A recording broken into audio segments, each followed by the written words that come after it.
Hey everyone, Israel is currently in a war against the terror organization Hamas, and we know how hard it can be to keep up with all the news. So if you haven't had the time to stay on top of the latest developments out of Israel, we're here for you. I'm Ladarga Velazi, and this is ILTV's Weekly Review. Welcome back to ILTV News. We open tonight with news of a major escalation in the Middle East as President Trump cracks down on the Iranian regime proxy, the Houthis. Let's take a look. Over the past day, the United States unleashed a fresh wave of airstrikes on Houthi terrorists in Yemen, hitting more than a dozen targets, including radar systems, drones, and weapon storage facilities. The strikes killed at least 13, with Houthi terrorists among them, according to reports on the ground. The Pentagon says this is part of a multi-layered campaign to stop Houthi attacks on international shipping in the Red Sea, attacks that have threatened global trade and drawn sharp warnings from Washington. But as the bombs fall, Donald Trump is sending his own message. And it's not just to the Houthis, it's to the Islamic regime in Iran. Trump, who has been a target for assassination by the regime, has been pressuring the regime to engage in nuclear talks over the past few weeks, giving the Ayatollahs a choice: war or negotiations. Thus far, however, the regime has rejected the idea of talks. The strikes in Yemen are not just about defeating the Houthis, they are part of an ongoing battle in the shadows between the U.S., Iran, and its proxies. According to the U.S. administration, American warplanes are expected to continue strikes on Houthi targets in the coming days. Well, following the launch of U.S. attacks in Houthi targets, the Islamic regime is really feeling the heat. Joining us to discuss the goals and agenda of these airstrikes is Colonel Rich Outzen from the Atlantic Council. Rich, thank you so much for joining us. Glad to have you on. With these new airstrikes on Yemen by the U.S., what is the U.S. seeking to achieve, and will it have an impact on the region, whether for better or for worse? Well, it's good to be with you. I think the immediate goal is to restore deterrence. I think the Trump administration and during the campaign was very critical of what it saw as a soft or tepid response by the Biden administration to the Houthi provocations. Essentially, one of the tenets of U.S. statecraft after the Cold War has been that the U.S. guarantees the sanctity of commercial travel and trade in the global commons, and so the airspace and waterways. And what we saw was essentially piracy, right, where the Houthis were attacking shipping that was associated with Israel or with the West, even indirectly, while it was not molesting, say, Chinese or Russian. And this is sort of an affront to the American principle that commerce and trade will flow, even if there's regional conflicts going on. So I think the main idea here is to inflict a painful enough blow that the Houthis realize there is proverbially a new sheriff in town, and you can't get away with this anymore. The United States will use the full weight of its military capabilities to ensure commerce and to protect its allies.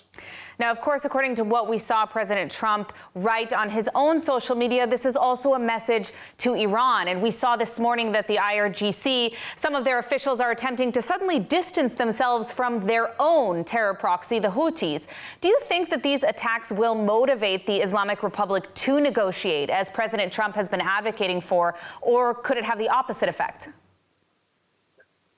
Well, they're trying to salvage, the Iranians, I think, what remains of their at once very impressive network of proxies, of course, thanks in large measure to Israel's defense efforts. The Hezbollah in Lebanon has taken severe and heavy blows. Assad, who was a cornerstone of this proxy network, has been overthrown in Syria. The Houthis, and of course, Hamas, which has served in many regards as a proxy for Iran, also has taken heavy blows. The Houthis are the last bastion of this strategy. And the Iranians are clever. They will claim distance, and they will say we don't really control them, and they'll say sort of tacitly, yes, this is not something we formally support anymore, trying to distance them, as you say. But I think at the end of the day, this is such a core part of their strategy for the region that, yes, they'll negotiate, and yes, they'll try to appear as if they are distancing or ending the proxy support. But in reality, they're going to do everything they can to motivate the Houthis to remain as part of this resistance front.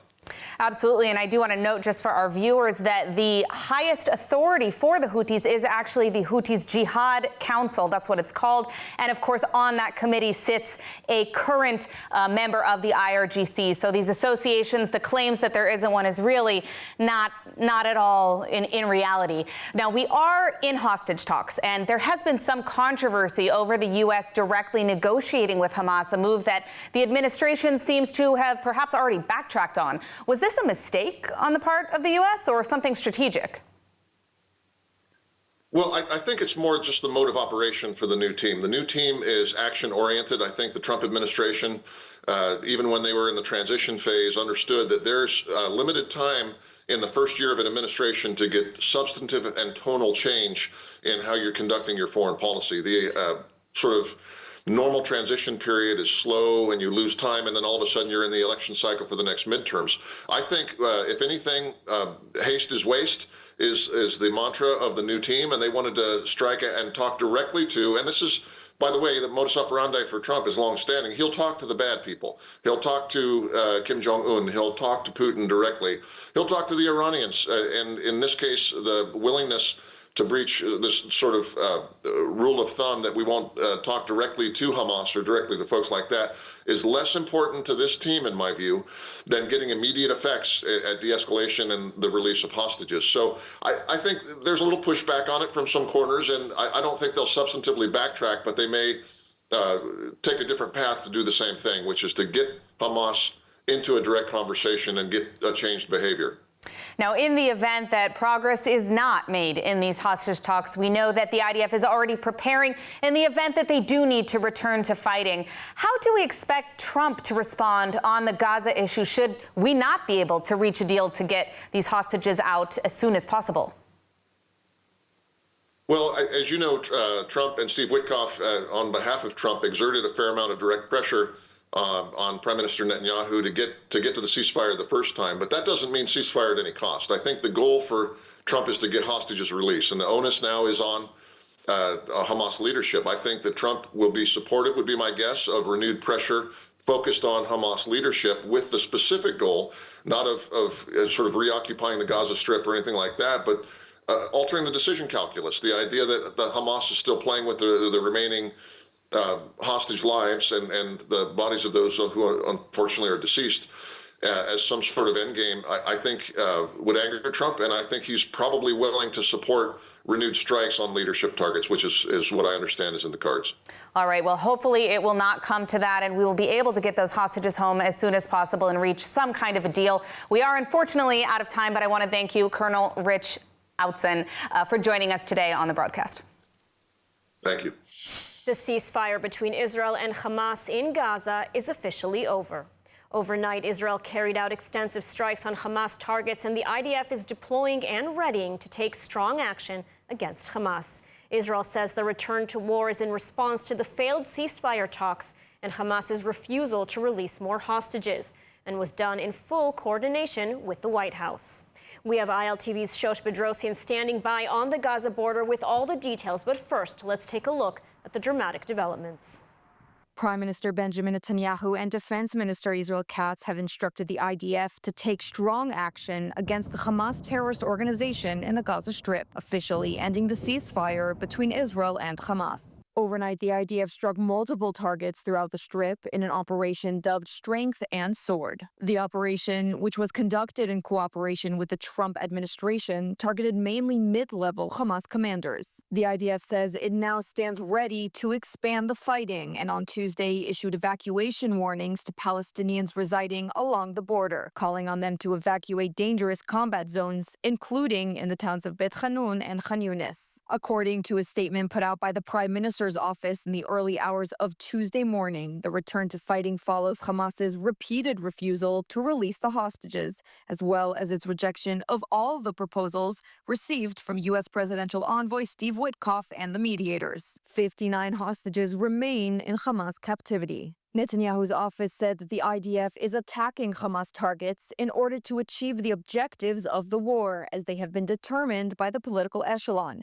They include the release of the hostages, both living and deceased. The statement added that Israel will from now on act against Hamas with increasing military strength. And not only Hamas. Overnight, the IDF also struck Hezbollah terror targets in Lebanon. The IDF has maintained that Hezbollah continues to breach the terms of the ceasefire and vowed it would act to remove any threat posed by the Iranian proxy. And in Syria, the IDF attacked several military targets in the south of the country, including military headquarters and sites containing weapons and military equipment of the fallen Assad regime. The IDF said in a statement that it will not allow a military threat to exist in southern Syria and will act against it. The overnight strikes throughout the region send a clear message to Hamas, Hezbollah, and most notably the Islamic Republic of Iran, that Israel will not stop until all the hostages are returned home and the so-called axis of resistance no longer poses any threats.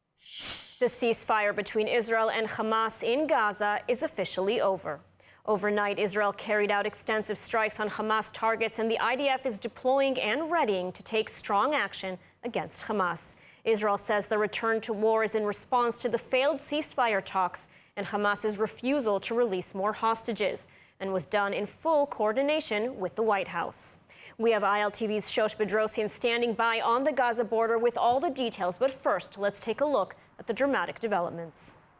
Prime Minister Benjamin Netanyahu and Defense Minister Israel Katz have instructed the IDF to take strong action against the Hamas terrorist organization in the Gaza Strip, officially ending the ceasefire between Israel and Hamas. Overnight, the IDF struck multiple targets throughout the Strip in an operation dubbed Strength and Sword. The operation, which was conducted in cooperation with the Trump administration, targeted mainly mid-level Hamas commanders. The IDF says it now stands ready to expand the fighting, and on Tuesday issued evacuation warnings to Palestinians residing along the border, calling on them to evacuate dangerous combat zones, including in the towns of Beit Hanun and Khan Yunis. According to a statement put out by the Prime Minister's office in the early hours of Tuesday morning, the return to fighting follows Hamas's repeated refusal to release the hostages, as well as its rejection of all the proposals received from U.S. presidential envoy Steve Witkoff and the mediators. 59 hostages remain in Hamas captivity.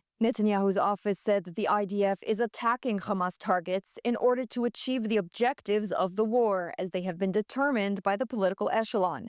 They include the release of the hostages, both living and deceased. The statement added that Israel will from now on act against Hamas with increasing military strength. And not only Hamas. Overnight, the IDF also struck Hezbollah terror targets in Lebanon. The IDF has maintained that Hezbollah continues to breach the terms of the ceasefire and vowed it would act to remove any threat posed by the Iranian proxy. And in Syria, the IDF attacked several military targets in the south of the country, including military headquarters and sites containing weapons and military equipment of the fallen Assad regime. The IDF said in a statement that it will not allow a military threat to exist in southern Syria and will act against it. The overnight strikes throughout the region send a clear message to Hamas, Hezbollah, and most notably the Islamic Republic of Iran, that Israel will not stop until all the hostages are returned home and the so-called axis of resistance no longer poses any threats. The Gaza ceasefire is over, and now the IDF is continuing to pursue what they say are their war goals. The Israeli Air Force struck multiple Hamas and Islamic Jihad sites over the last 24 hours, eliminating key figures in Hamas's leadership. Here's more with ILTV's Devo Klein.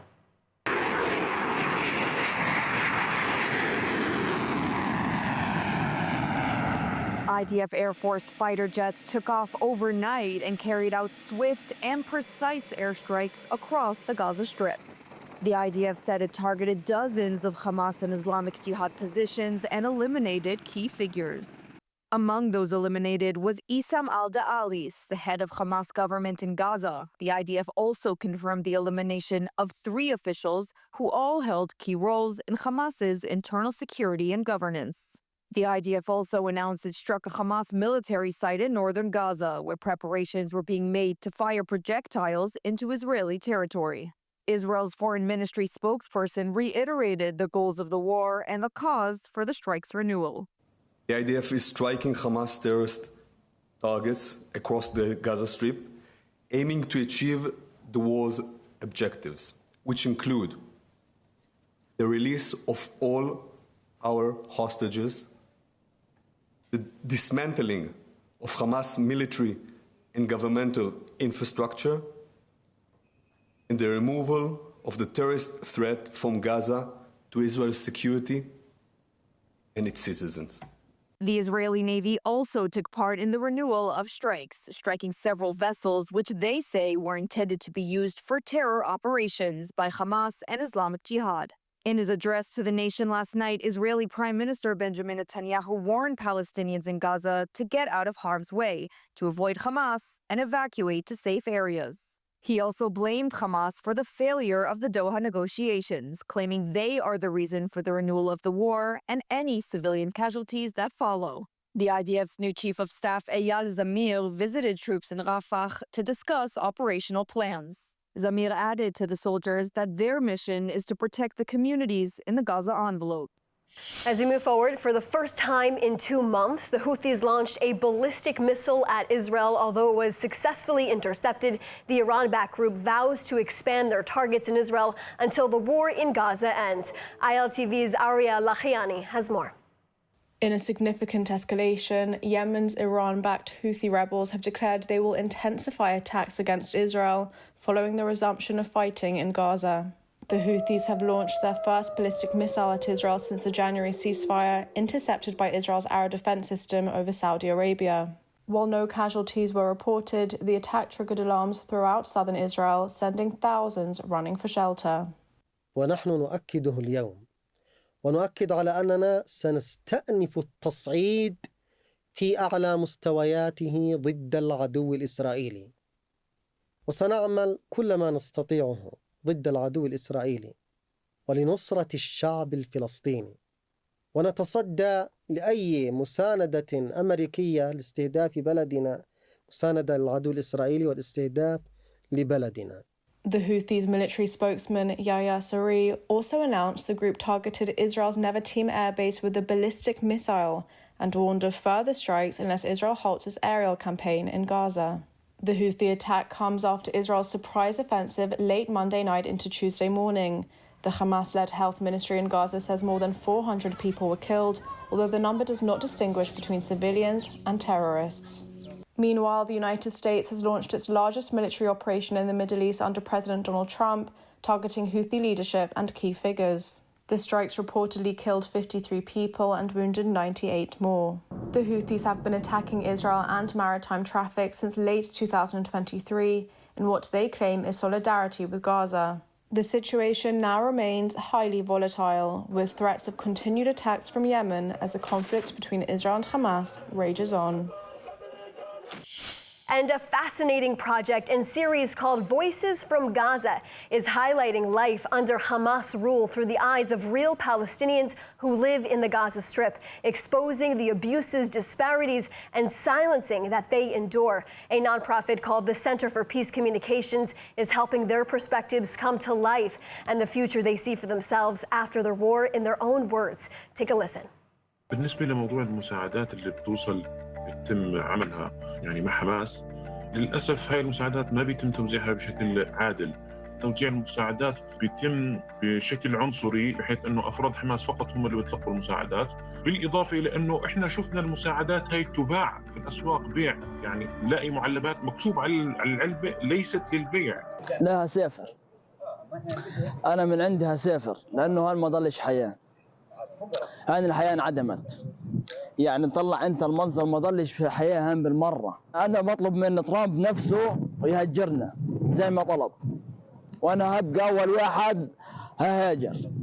Truly such a fascinating project, having to hear these perspectives. It's really critical. Now, joining us to discuss the project is Joseph Brody, founder and president of the Center for Peace Communications. Joseph, thank you so much for joining us today. Thanks, Josh. My pleasure. Now, you're speaking with Palestinians on the ground who are providing their unfiltered perspective so the world can hear the truth of what life is like under Hamas rule. What is the reality of living in Gaza like? Well, Gazans have been suffering under Hamas rule for a generation, and a great many of them want a different future. Some of them were brave enough to take to the streets and demonstrate against Hamas in 2019, 1,000 of them, and then again in July of 2023, braving gunfire and prison. And that sentiment has only grown as Gazans increasingly blame Hamas for triggering a war that has brought destruction on them and their lives. Now, we heard in one of the clips we played a young man talking about wanting to actually be relocated, suggesting he agreed with what President Trump said about his plan for Gaza. Trump's plan has, of course, been met with rejection by the Arab League. What do Palestinians on the ground really want for their own future? Well, the Palestinian polling showed that on the eve of October 7th, over a third of Palestinians wanted to emigrate. That's a third of the population at a time when there was still a semblance of continuity in daily life. Now, in light of the destruction of homes, infrastructure, and absence of opportunity, it's become quite clear that a majority of Gazans would voluntarily emigrate if given the opportunity. And as far as President Trump's plan, that's not an endorsement of the so-called Riviera plan in and of itself. However, inasmuch as what he's offering is an opportunity to migrate and find safe haven elsewhere, there are a whole lot of Gazans who want to take him up on it. And American and Israeli officials have said since October 7th, if Hamas gave back the hostages, there would be no more war. Now, officials have offered Palestinians a safe passage out if they do have any information in sharing regarding the hostages. And we know some hostages have actually been held in civilian areas and homes. Is there a reason why no Palestinian has come forward with information about these hostages and where they're being held?